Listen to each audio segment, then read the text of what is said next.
Have you ever found what you thought was the perfect promo code online?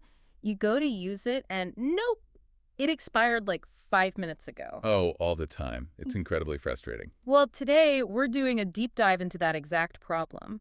We're looking at a guide that claims to have a strategy for finding active promo codes for the online game Starpets. Right. And this isn't just about a game. We're really analyzing the whole ecosystem of crowdsourced guides. Yeah. How reliable is this kind of volatile information when you need an immediate reward? Is it a genuine shortcut or just, a waste of time? Exactly.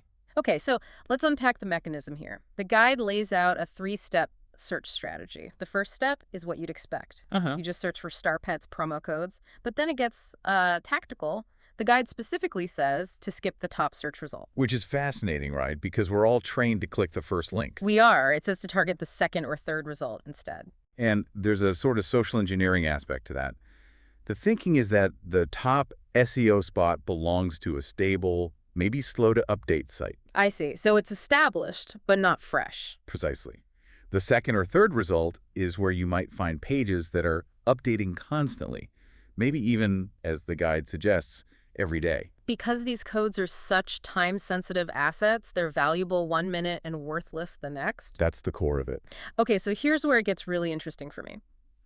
The action itself. You find one of these pages, you scroll down to a section labeled something like active promo codes or working codes.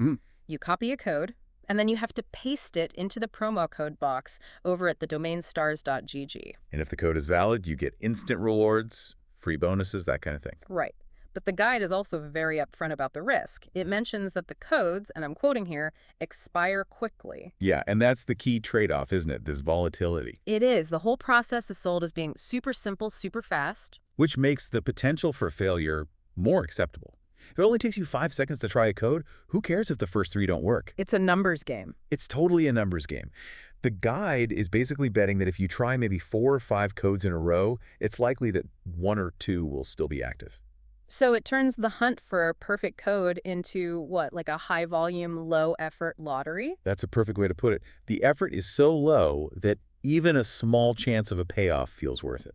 So bringing this all together, what's the lesson here for you, our listener? This really goes beyond just gaming. Oh, absolutely. Whether you're after a gaming bonus or just a coupon for a new pair of jeans, the lesson is that these time-sensitive digital rewards demand fast and precise execution. You're being rewarded for speed, not patience. You have to move faster than the information decays. You have to beat the clock, literally. Which leaves us with a final thought to consider. If we think of knowledge as a kind of currency, what does the rapid, guaranteed expiration of these codes do to the value of that knowledge? What happens when the freshness of information is prioritized above all else? When yesterday's perfectly accurate guide is guaranteed to be completely worthless today? It really shifts the whole value proposition, doesn't it? It moves away from depth and permanence to just sheer immediate speed. It does. Something to think about the next time you hesitate before clicking that second or third search result.